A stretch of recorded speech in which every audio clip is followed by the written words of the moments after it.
was that? What? I felt something. It felt warm. It brushed against my legs. I knew for sure there was something else in the water with us then. Are you okay? I don't know. It brought back also to the reality that, hey, so, maybe something is stalking us. Jim knows these waters are full of dangerous predators. One of the most feared is the giant Humboldt squid. The squid are very aggressive, and they're very large, and they're very capable of killing a person. They are very easily provoked into a frenzy. And if you're in the water during that time, it could be very dangerous. Mexican fishermen call the jumbo squid Diablos Rojos, red devils. They can grow up to 7 feet long and weigh more than 100 pounds. The squid's powerful tentacles pull the prey into its mouth, where it tears it to shreds with its razor-sharp beak.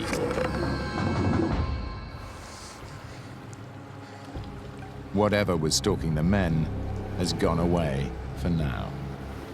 All they can do is pray it won't come back.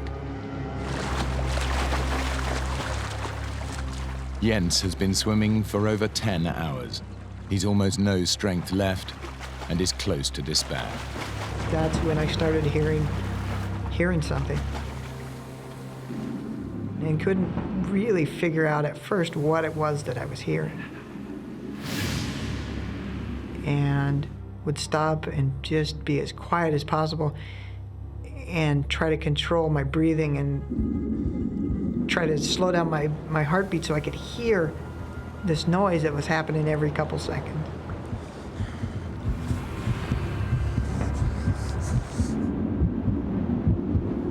And finally came to the realization that I was hearing waves breaking on something.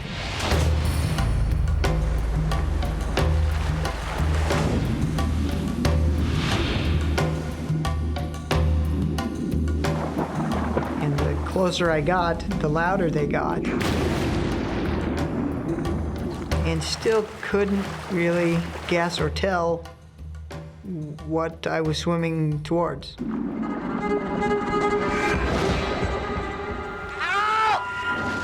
I smashed my knee on something solid. It cut me right where my knee hit the rock. And then the rock is covered in sea urchins.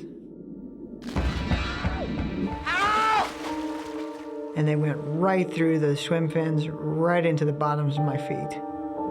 So now I'm kind of bleeding from my knee, bleeding from my feet, standing up on this rock.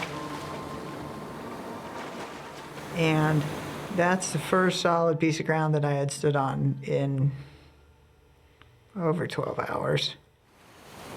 Jens realizes that after 2 hours swimming towards the crashing waves, he's still nowhere near dry land. Then started realizing that if I was on one rock, what I was hearing the waves breaking up was more rocks.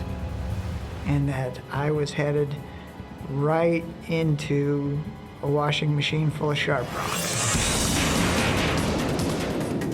Jens has reached the dangerous reef. A whirlpool of surf and treacherous rocks bars his way to shore. He has just one option. I knew that I had to swim back the way that I came. It was heart-wrenching to know that I had to push off of this solid piece of ground and swim back out into the ocean. In the open sea, John has stopped vomiting. Ironically, it's Jim, the youngest and fittest of all of them, who is now in the most danger. He is feeling the first effects of hypothermia. Here I am, I'm 24 hours without sleep. It's 3 o'clock in the morning, I'm very tired. I'm very thirsty. I've gone a long time without sleep, a long time without anything to drink or eat. Dad, are you cold? No, I'm okay. Bill? No, I don't think so. Are you all right? I can't stop shivering. You'll be fine.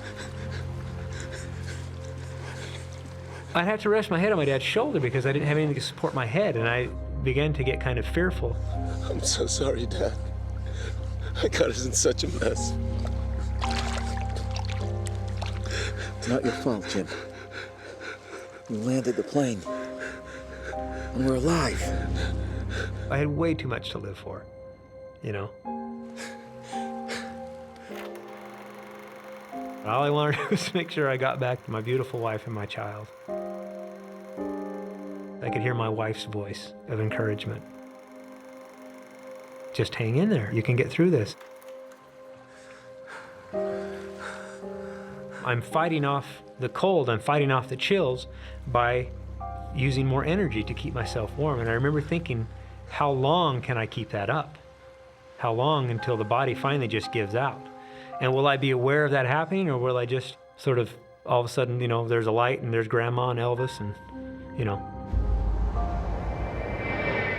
It's now over 12 hours since their plane was forced to ditch in the sea, and all three men are beginning to lose hope.